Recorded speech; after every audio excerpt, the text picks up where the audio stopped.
Button को ज़रूर दबाएं।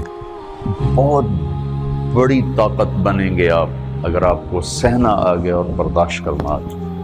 क्योंकि जब आप बर्दाश्त करते हैं ना तो अंदर में एक ताकत पैदा होती है, वो ताकत आपकी रूह को परवाज़ देती है और अगलों के लिए तस्खीर का काम देती है। और अगर आप फट गए तो बम के फटने से क्या होता है, तबाही आती है। जब आप फटेंगे या मैं फटूंगा तो मुआशरे में तबाही आ जाएगी। तो इसके लिए आप दो चीज़ों का एहतमाम फरमाएं। एक, अपनी ज़बान की हिफाजत फरमाएं। आप इस 400 के मुआशरे में कोई गीबत करने वाला ना, कोई झूठ बोलने वाला ना, कोई किसी को तंज करने वाला ना, ताना देने वाला ना, ऐसी बात जो किसी के दिल पे जाके चोट मारे, उससे आप अपनी ज़बान को साफ कर लें।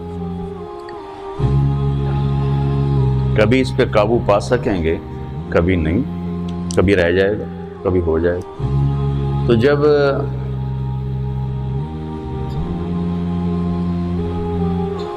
हाथ से निकल जाए बात, तो फिर अल्लाह ने हमारे लिए तौबा का दरवाज़ा रखा है। 2 नफल पढ़ो, अल्लाह से माफ़ी मांगो, जिस पर ज़्यादती हो उससे जाके माफ़ी मांगो। इससे आपके मिजाज में ठहराव आ जाएगा।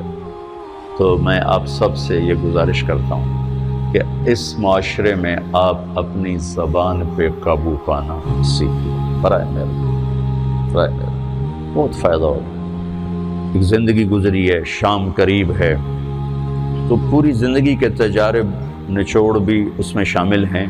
और तजारब निचोड़ को गोली मारो और दीवार पर डाल दो। मेरे नबी का फरमान उसके लिए काफ़ी है कि आपने फरमाया कि 2 चीज़ों की ज़मानत दे दो, मैं जन्नत की ज़मानत देती। एक तुम्हारे जो 2 जबड़ों के दरमियान है, एक तुम्हारी 2 टांगों के दरमियान है, इसे पाक कर लो, मैं जन्नत का ज़ामिन बन जाता हूँ। और मुआज़ इब्न जबल से फरमाया कि तुम्हें पूरे दीन का निचोड़ बताऊँ। कहा जी क्या? तो आपने इस हदीस को मैंने पता नहीं हज़ारों लाखों दफ़ा बयान कर दिया है और हर दफ़ा बयान किया है कि अच्छा ये ऐसे करके क्यों फरमाया। ये पहले किया, फिर कहा कुफ़हादा, और कहा किसको है? जिनके बारे में आता है कि इस उम्मत के उलमा का झंडा क़यामत के दिन मुआज़ बिन जबल के हाथ में होगा। इतने बड़े आदमी। तो 18 हिजरी में इंतकाल हुआ। 1434 हिजरी में मैं उर्दन गया तो उनकी कब्र से खुशबू आ रही थी। 1400 साल गुजर गए, उनकी कब्र से खुशबू का आना बंद नहीं हुआ। इतने बड़े आदमी को कैसे समझाया? बच्चे की तरह। नमाज इस ज़बान पे काबू। तो आप सबको, अपने आप को भी कहते हैं,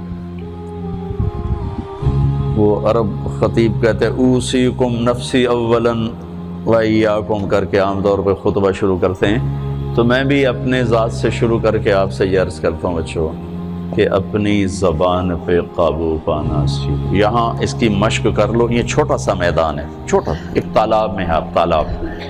यहाँ से निकल कर आप एक समंदर में कूदेंगे जहाँ के रिश्तों की फहरिस्त होगी, ताल्लुकात की फहरिस्त होगी, नागवारियों के खौफनाक खारदार कांटे होंगे, कहीं कहीं फूल मिलेंगे, वरना कांटों से भरा जहान है।